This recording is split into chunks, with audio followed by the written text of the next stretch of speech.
Caste certificate verification এখন চলছে। তার জন্য যা কিছু প্রয়োজনীয় ডকুমেন্টস কি কি করতে হবে সমস্ত কিছু আপডেট আমরা পরপর দিয়ে যাচ্ছি, এবং সেই সাপেক্ষে আমরা বিভিন্ন ধরনের কমেন্টগুলোও পাচ্ছি। বিভিন্নজন বিভিন্নভাবে কমেন্ট করছেন, চেষ্টা করছি প্রত্যেকটা কমেন্টের অ্যান্সার দেওয়ার, এবং ম্যাক্সিমাম যে কমেন্টটা আমরা পাচ্ছি সেই কমেন্টের সাপেক্ষে আমরা পরবর্তী আপডেট রাখার চেষ্টা করছি। তো ম্যাক্সিমাম কমেন্টের সাপেক্ষে তাই আজকে আমাদের মূল আলোচনা থাকবে কাস্ট ভেরিফিকেশন না করলে কি কি সমস্যা হতে পারে।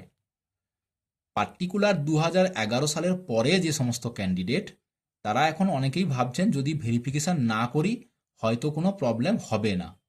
তো চলুন আজকে আমি সেই টপিক নিয়ে আলোচনা করে দিচ্ছি। শুরু করার আগে আমাদের চ্যানেলে যারা নতুন অবশ্যই লাইক শেয়ার করবেন, সাবস্ক্রাইব করে আমাদেরকে সাহায্য করবেন। চলুন শুরু করা যাক। প্রথম ব্যাপার যেটা হচ্ছে যে কাস্ট ভেরিফিকেশন যদি না থাকে সরকারি চাকরিতে সমস্যা হতে পারে।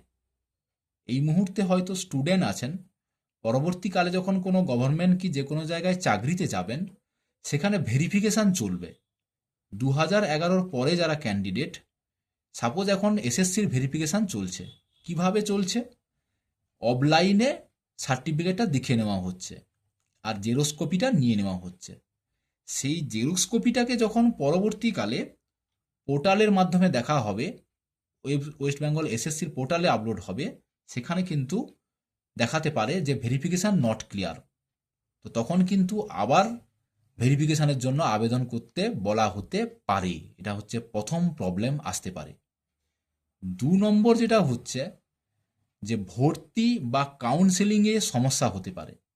কাউন্সেলিং বলতে এই মুহূর্তে সবথেকে যেটা আপডেট, যে এএনএম জিএনএম এর নার্সিংয়ের যে পরীক্ষা হয়েছিল তার রেজাল্ট বা র্যাঙ্ক কার্ড কিন্তু এই মুহূর্তে বাকি আছে, বেরায়নি এখনো। আমি লাইভ ওয়েবসাইটটা দেখিয়ে দিচ্ছি, দেখো এইটা দেখো, ওই এএনএম জিএনএম এর এটা একটা মানে ওই অফিসিয়াল ওয়েবসাইটে আমি যখন একটু নিচের দিকে স্ক্রল করে নেমে যাচ্ছি, দেখো এখানে দেখো online application start, tentative date of examination সব কিছু দেওয়া আছে। এইখানে জাস্ট একটু লক্ষ্য করো, updating ANM GNM 2026 OBC status, মানে সমস্ত কিছু এখন পেন্ডিং হয়ে বসে আছে। এই এসসি এসটি ভেরিফিকেশান কি হবে এবং ওবিসি যে লিস্ট বেরিয়েছিল যেগুলো বাদ যাচ্ছে, সব কিছুর উপরে ডিপেন্ড করে এখন এই র্যাঙ্ক কার্ড সব কিছু এখন ওয়েট করছে। ঠিক আছে, তো এই হচ্ছে এএনএম জিএনএম বর্তমানে। এর সঙ্গে বিভিন্ন কলেজ বা ইউনিভার্সিটিতেও দেখো যে ভর্তিগুলো চলছে, সেখানেও কিন্তু একই কেস, অফলাইনে সার্টিফিকেটগুলো নিয়ে নিচ্ছে।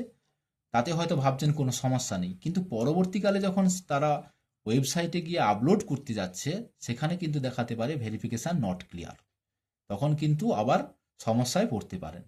এই মুহূর্তে ভেরিফিকেশান যতটা ইজি হবে, পরবর্তীকালে টাইম পেরিয়ে গেলে সেই সাধারণ কাজ অনেক ঝামেলার মধ্যে কিন্তু ফেলাবে। এই ছিল আমাদের 2 নম্বর আলোচনা। 3 নম্বর যেটা হতে পারে, সংরক্ষণের সুবিধাগুলো পেতে কিন্তু অসুবিধা হতে পারে। ছোট ছোট ছেলে মেয়েগুলো যারা এসসি এসটি বা ওবিসি, তারা একটা স্কলারশিপ পায় স্কুল লেভেল থেকে। তাদের ভেরিফিকেশান যদি এখন কমপ্লিট না হয়, পরের বছর যখন আপার ক্লাসে উঠে যাবে সেখানে কিন্তু স্কুলের যখন আপডেটটা করতে যাবে পোর্টালে গিয়ে, সেখানে কিন্তু প্রবলেম আসবে। তখন কিন্তু ভেরিফিকেশান করতে গিয়ে অনেক ঝামেলায় পড়তে হবে। 4 নম্বর যেটা আসতে পারে, যে ভবিষ্যতে আবার ভেরিফিকেশান করতে হতে পারে। এই হুম, তো যারা ভাবছেন এখন যে ভেরিফিকেশান না করে কোনো সমস্যা নেই, সমস্যা কিন্তু আসবে। কিভাবে? যখন আপনি কোনো গভর্নমেন্ট থেকে হেল্প নিতে যাবেন। হেল্প বলতে কোনো চাকরি হতে পারে, কোনো স্কলারশিপ হতে পারে, কোনো ওই এন্ট্রান্স হতে পারে, কাউন্সেলিং হতে পারে। সেই ক্ষেত্রে কিন্তু ভেরিফিকেশান ক্লিয়ার না থাকলে প্রবলেম আসবে।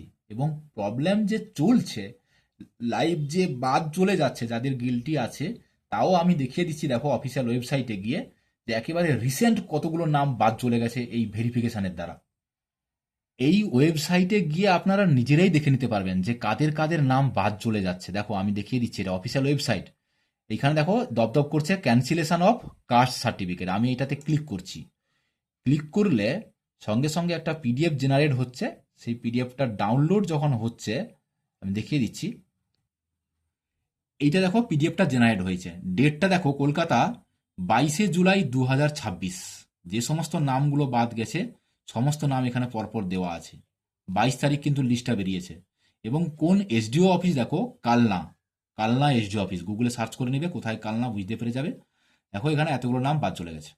এই ভেরিফিকেশান যে চলছে সেই ভেরিফিকেশান গিল্টি ছিল, কি প্রবলেম ধরা পড়েছে, সঙ্গে সঙ্গে বাদ চলে গেছে।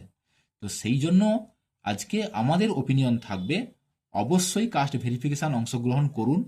কোনো কারণে যদি অংশগ্রহণ না করতে পারেন বাড়ির কাউকে দিয়ে করিয়ে নেন। যদি না করেন পরবর্তীকালে কিন্তু হয়তো আবার ভেরিফিকেশান করাতে হতে পারে, এবং সেটা কিন্তু অনেক ঝামেলার হবে। এই মুহূর্তে ভেরিফিকেশানের জন্য যা কিছু আপডেট দরকার আমরা পরপর দিচ্ছি। পাশে থাকার জন্য আমাদের এই চ্যানেলটিকে সাবস্ক্রাইব করে পাশের বেল আইকনটি টিপে দিবেন, দিয়ে আমাদেরকে সাহায্য করবেন।